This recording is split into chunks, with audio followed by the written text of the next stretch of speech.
Welcome back once again to Ms. Lyle's Library. Hope you're doing well today. I'm going to talk to you about this wooden spice box from India. I've had this spice box since 1997.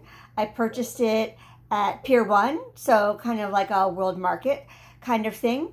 And traditionally, these wooden spice boxes would be considered family heirlooms that they're given from grandmother to daughter or granddaughter when they get married. So, kind of like people today, they pass down china in the United States.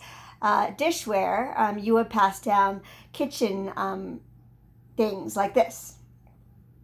So, just to show you what I mean by a spice box, first let's look at it. It is wooden, it is elaborately carved on the bottom as well as the top, but it is not only beautiful, it is also useful. It has a latch to keep it closed.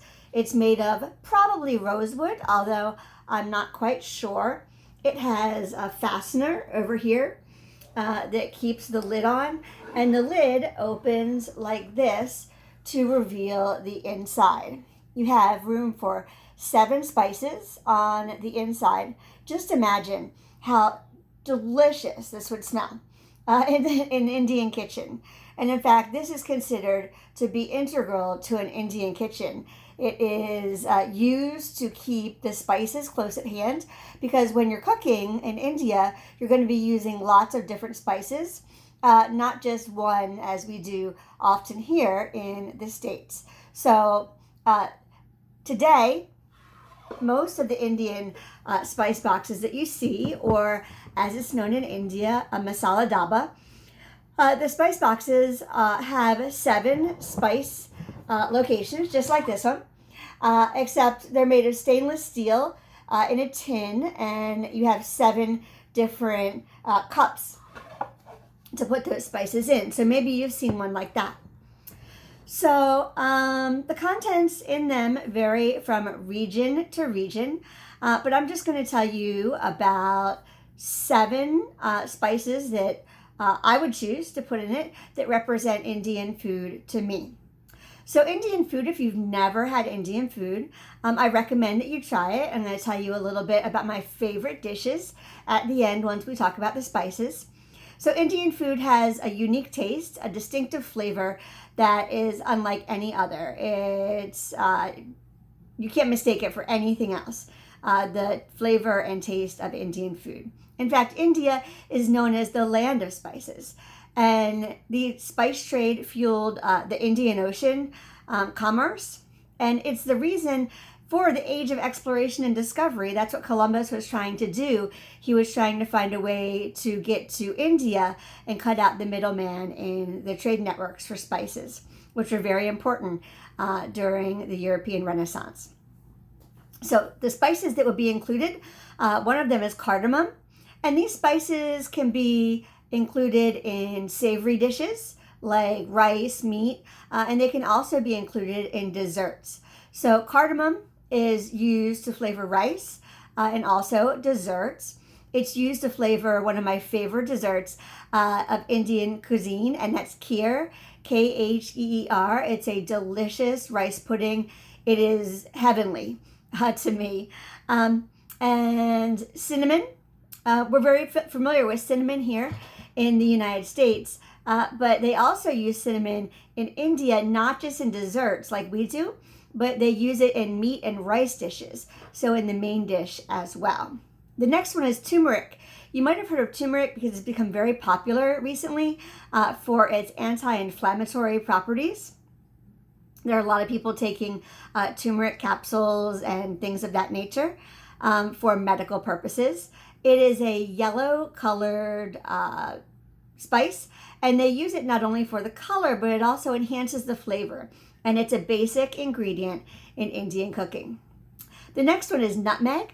We often use cinnamon and nutmeg together, and they use nutmeg in savory dishes as well as sweet dishes. A place where you might recognize nutmeg is like in pumpkin pie spice, that kind of flavor. The next one is cloves. Cloves look like little nails that you hammer into the wall to put up your pictures. And in fact, clavo means nail in Latin and Spanish. So that's where we get the name for cloves. And the cloves, they also have medicinal properties. You can use it if you have a toothache. You could chew on a clove or use clove oil. It's kind of fun. It kind of like put your tongue in your mouth to sleep for a little while to help dull the pain. The next one, cumin. Cumin is one of the most commonly found, mainly used in meat and rice dishes. Very typical flavor of Indian cooking. And black pepper. So by black pepper, we're not talking about red peppers like chili peppers. We are talking about this kind of pepper, the kind that you would find in a grinder. And the most common kind of black pepper for grinders is tellicherry, like this one here from Costco.